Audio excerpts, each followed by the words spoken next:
Side hustling is great, but you're never going to actually realize the value of your concept without going full bore into it. I'm Eric Wilson, managing partner of Startup Caucus, an investment fund and incubator for Republican campaign technology. Welcome to the Business of Politics show. On this podcast, we bring you into conversation with the entrepreneurs who build best-in-class political businesses, the funders who provide the capital, and the operatives who put it all together to win campaigns. Jeremy Becker joins us on the show today. He's the co-founder and CEO of Cloverleaf AI. Their product helps customers access local government meetings virtually and create actionable insights based on the data they collect. In our conversation, we discuss why Jeremy chose this space, how the Techstars Accelerator helped his company, and what has surprised him most about the political industry. Jeremy, of all the problems in the world to solve, you went after local government meetings. Why is that? So I grew up around these meetings. My father worked in local government. For a time, he was the treasurer for the city of Chicago. I promise he was one of the clean ones. Most folks don't buy that. But so he was a single Doesn't father. Have an inmate number right now. Not currently. Good behavior and whatnot. No. So I would have to go to these meetings if he couldn't find a sitter. And I like to say I was playing with my Tonka trucks in the back trying to not fall asleep. I spent the previous or early part of my career working in software, and I took a executive MBA through Northwestern where it was like, come with an idea and kind of flesh it out. And I saw a problem, and the solution I always attack things with is software, and this one seemed easily automatable. So I just put those two pieces together, and it's made sense so far. So what is the problem that you tackled there? So at a national level, just locally, there are 1.4 million hours of government meetings that control $5.25 trillion every year. And I don't think we need to go much further than our own personal experience to see that we would all love to go to our kids' school board meetings or the city council meeting, but they are incredibly difficult to interact with. So we automate that interaction. We like to say we give people eyes into every meeting by delivering them just the important information that's pertinent to their life.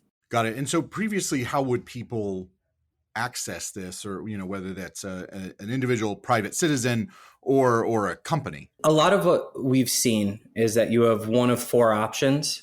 You can, and this is from the company perspective, you can send someone to attend every meeting. You can watch every meeting posted online. You can pay someone to do those things for you. Or, as most folks do, they just miss the information because it is too cumbersome, it's too dispersed, and too disorganized. Just because there's just not enough signal within the noise to justify the investment? Any government meeting, we found the average is right around 3.5 hours for a city council meeting. And somewhere between what they're going to do with the pigeons and the crazy lady down the street complaining about how the lights are too bright outside of her apartment, there is a 5-minute nugget of intense value. But if you're doing that at the over 20,000 city councils that take place every week, you can't return value on someone actually sitting through the entire meeting. So we just deliver that 5-minute nugget of value. So I think that's a great example of the long tail, right? So there's plenty of attention paid to what's going on here in Washington. Whether it's C-SPAN is in both chambers and in every committee room, the money spent on lobbying and corporate advocacy, the impact of local government is, I would argue, more tangible to most people. So why aren't more people following what's going on in their local area?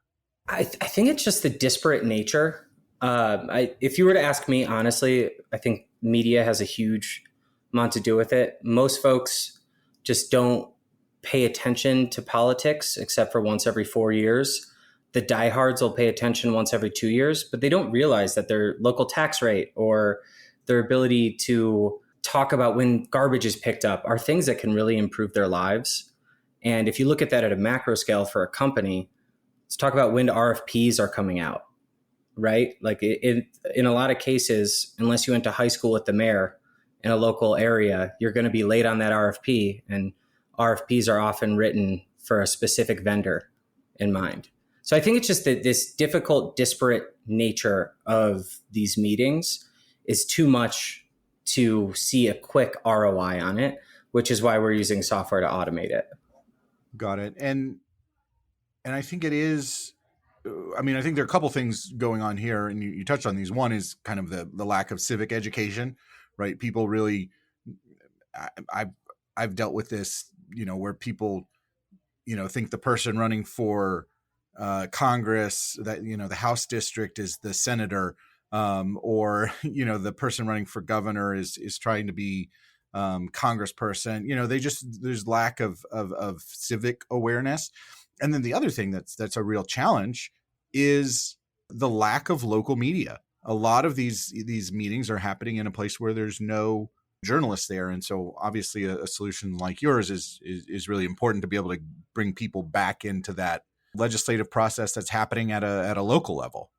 Yeah, I mean, I think about just in Denver, the Denver Post used to have reporters, and we are Denver based, just to clarify that. The Denver Post used to have reporters up in Greeley, so northern Colorado, Pueblo, southern Colorado. They had them on the western slope, and now they just cannot afford. There's no justification for having someone there, so they're not actually hearing from the folks that are in those communities. Civic Pulse came out with a stat recently that 45% of local and county government meetings have zero journalistic coverage, mostly because it is financially not viable to send folks there. And that really puts citizens as a disadvantage. I think it's probably time to go into, how you actually accomplish this. And I know one of the biggest challenges that you face is imposing order on unstructured data, right? Every town council, every city council, every county commission is doing it differently. They're providing different data structures. So, if this were spreadsheets, right, structured data, it would be really easy, but you're dealing with a lot of different outputs. How do you actually go about bringing order from all of that chaos? You've nailed the biggest problem we faced at the beginning on the head. And that's the first nugget of our proprietary data, or proprietary product, is identifying these meeting sources and being able to tell the difference between the local access TV showing the girls' basketball game versus the city council meeting. It runs anywhere from they put every meeting on YouTube and it's incredibly ordered, to one of the county commissioner's grandsons is good with tech. And so they built a website and started posting it. So that is where our tech comes in to identify the meetings. We take them in, we process them, take the speech in the meeting, turn it into text where every word is timestamped, and reconnect it to the video. So the video itself is searchable and folks can find it. But yeah, that was the first big hurdle we had to jump over. Got it. Artificial intelligence, AI, has become a bit of a buzzword. Everyone says they've got it, but it's right in your name. So walk us through how your platform makes use of AI to do all of this. So that first bit is huge. And I will be the first one to tell you I'm not the tech guy on the team. So I kind of describe it as spam filtering.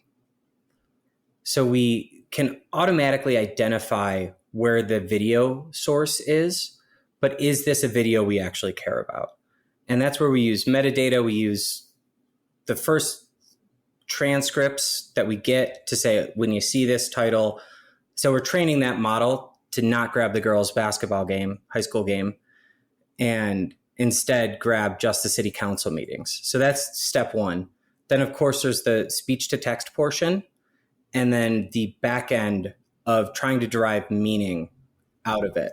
I know AI is a buzzword. My CTO prefers things like NLP. Natural language processing. Yeah, of course. Yeah. And machine learning are much more accurate about what we're doing as opposed to AI, but AI rings more true to a lot of folks. Right. And just so our listeners understand, NLP, natural language processing, be able to take human text that's being spoken and turn it into written down text is one of the, I think, most common applications of artificial intelligence. And so it's kind of a umbrella under that term, and same with the machine learning, right? Where you give something a data set and you say, okay, this is a basketball game, this is a city council meeting, and then you do that maybe 100 more times, and then the AI can say, oh, well, I have enough examples that I'll be good for 99% of cases. Is that kind of an accurate summary? Yeah, that's exactly right. Okay. It's providing the algorithm with a decent data set using human intelligence, which for the time being is still the best, that it can then go become repeatable and automated. You're listening to the Business of Politics show. I'm speaking with Jeremy Becker from Cloverleaf AI. Jeremy, you and your co-founder took Cloverleaf through a Techstars accelerator program. How did that experience help you? And is it something you'd recommend to other founders? So I'm tentative on the last question because every founder comes at things from a different angle. For us, it was transformative. We went in pre-product, pre-revenue. Techstars actually reached out to us. So, hey, just for our listeners who might not be familiar with that, give us a sense of what does pre-product and pre-revenue mean. So we had a beta that was actually a different product. Okay. But we had the idea that the data that we were gathering would be even more valuable at scale.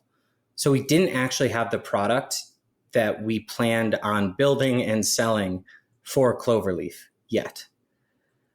And we were pre-revenue, so no customers, no users, because there was no product, of course. And Techstars reached out to us through a few managing director connections that we have, and we kind of went back and forth on it because they take some equity, they do provide some capital, so that's why I'm tentative to prescribe it for anyone. But in our state, once again, it was transformative. We had 90 customer interviews in the first 3 weeks. So we were able to dig down into what people not only wanted, what would they pay for, who would pay more for it. So we knew who to listen to a little bit better. And then, of course, they provide some connections, advisor network. Eric, I believe that's how you and I came into contact, right, was through that advisor network. So two software bros trying to hack the political world. We were kind of outsiders looking in. So it was huge for us. But if you find yourself in a similar state, I would strongly recommend it. But no prescriptions here. Yeah. Well, obviously, I'm going to brag on the Startup Caucus incubator program here for folks who are looking at a similar program. Obviously, the open invitation, anyone who is interested in building in this space, please reach out, because Jeremy, you hit on exactly what I think the value of these programs are. One, it's a seal of approval. It's a validator, someone who is a subject matter expert looked at your idea and said, there's something here. And so that makes it safe for those users to then spend time with you, kind of that instant credibility, and then the network of meeting with the right people. And so I think that's the true value of an accelerator program. And you really need to look at what they are bringing to the table in that regard. And if I can add one other thing to that, Eric, both my CTO and myself had very comfortable jobs.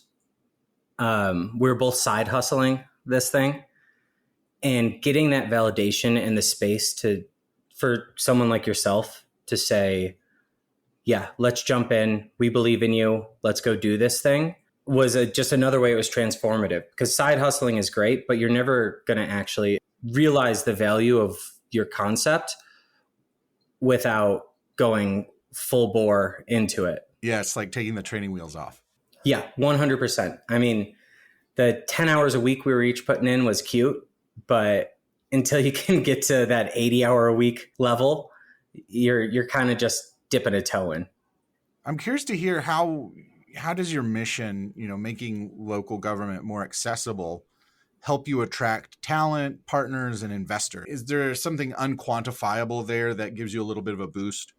So on a talent level, I think that depends on the position. My CTO would be the first one to tell you developers are divas. And I apologize to any developer I may have offended here, but they're treated quite well. So we have a very specific group that we're looking for, and they don't necessarily need to love government data or accessibility, but it's the folks that just want to build something, that want to get in on the ground floor and believe that there's value, is a lot of what we're finding there. From an investor standpoint, because we are pretty niche, it helps us find who we're looking for. We're not the next CBD marketplace or web design firm. We have been very driven by finding folks that understand our problem and have lived our problem and realize that there's no real solution for it. I don't know where you'd put us between gov tech, legal tech, political tech. I think we all know there's something missing there. Right. And there are a lot of people that buy into it. Yeah, and that, I think that can be a strength, because I deal with this quite a bit, where entrepreneurs are sort of looking at this space. So whether it's politics, advocacy, government, and they say, oh, it's a tiny market, right? The CBD or NFT marketplaces are multi-billion-dollar industries, and that's true, but you've got to go out and compete with everyone going after that. And so when you're building something in this space, so it's sort of like small p politics, you are able to determine whether you're going to get traction pretty quickly, right? Because there's not a whole lot of people you can talk to about this, and so you find if you're getting traction. The investors come pretty quickly. You talk to everyone you need to, and so it really does help you get to building a successful startup right away, even though the total addressable market, what we call the TAM, is much smaller. Well, and I would even say, in this topic is top of mind for a lot of people, but with this impending potential recession, I don't want to be a I think we're already in it. Yeah. Yeah. Okay. You're also looking at a recession-proof industry. Like our buyers, whether it be in the political field or large corporates, the folks that need to understand what's happening in the government, I'm not having to sell CBD to your cousin, right? Like, I don't get B2C markets. They terrify me. Whereas here, and sure, there are booms and busts, right? Every 4 years, a lot of money funnels in, but both parties are investing much more into a local state world where that money is coming annual. Coffers fill up at different times, but if you can prove your value, you're on their balance sheet for the foreseeable future. So, Jeremy, what are some other problems or challenges that you looked at addressing before you went with this idea, or maybe some that you've discovered through the process? Because I'm always fascinated to see, from someone who effectively an outsider, even though you had some family background in the industry, what feels like it's missing. The one that we have run into multiple times is automating FOIA requests, so Freedom of Information Act requests, because all of this information is publicly available, but a lot of it takes a long time to get. And sometimes you even need a FOIA attorney to get at the really deep stuff. Every state has their own requirements. So that's one thing that's been kind of percolating in our minds to either add to the product or spin off. That's called malicious compliance, right? It's the FOIA response where they send it to you on a CD, right? Those are some of my favorites, right? Because then we have to find a laptop that has a CD drive in it. But yeah, it's or pay $1,200 if you want it emailed to you. It's like, exactly. Oh, so now I need to pay for my freedom of information?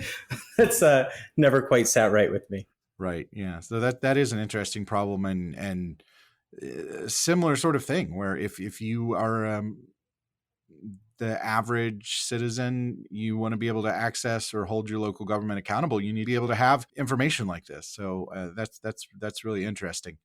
I'm a firm believer that all of this information should be easily accessible, right? It's our tax dollars going to it. And any sort of obfuscation in that process does not benefit citizens, or if we, like I said, we're selling to large corporates, that just helps drive public-private partnership, competition in those markets that otherwise wouldn't have it, which also ends up benefiting citizens. Right. What has surprised you the most about building a startup in this industry?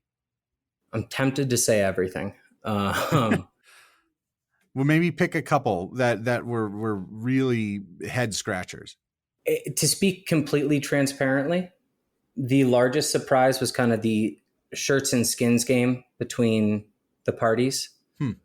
Um, I had thought that there would be people would recognize value and jump in, but one of the two parties, I won't mention which, seems to guard what they do is just their toys, and they're going to take their ball and go home if anyone else tries to play with it. Interesting. I think one of the challenges that you see there is we are still dealing with, I guess, the repercussions of the 2016 election and 2020 election and sort of the upheaval that came with that.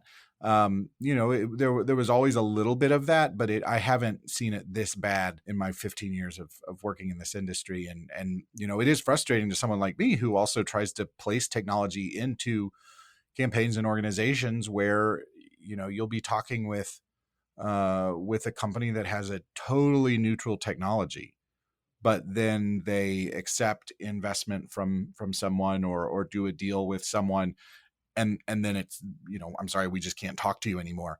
It is surprising, but hopefully something like this, it's data. You're providing the ingredients. You're not deciding whether it's going to be Subway or Jimmy John's or something, like there's not anything there, but it does sort of highlight something that we tell entrepreneurs all the time, which if you're going to be doing campaigns, you do need to pick a side. I think in your case, you're focused on a different segment of the market, and I'm disappointed, but not surprised to hear that. Yeah, and we try to ride that line pretty hard. And for those listening, the most successful branding that we found with it is to call yourself a business intelligence platform that can be used for campaigns, because then they're not thinking about, well, who else have they worked with, right? Because sometimes the question will come up before they've even expressed buying intent, which is just kind of blows my mind. And I think you're spot on as well with how divisive things are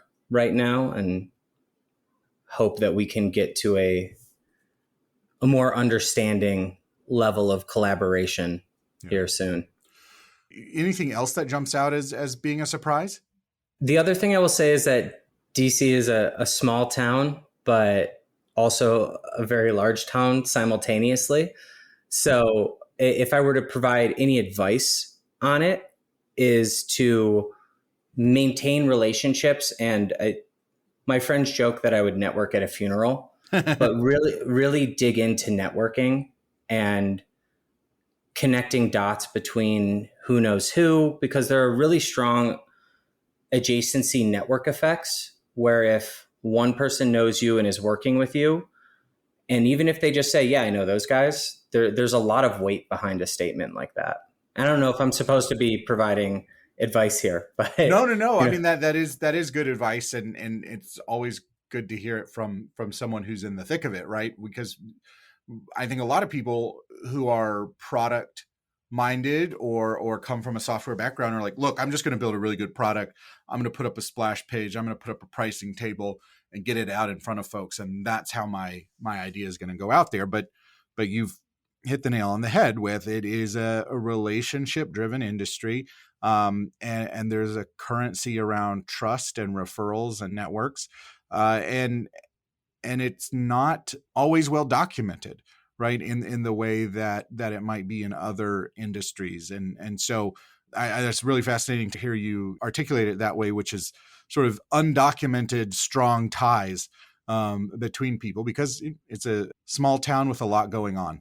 Definitely. One of our advisors, she's a former chief of staff, referred to herself as someone who traffics in information and connection.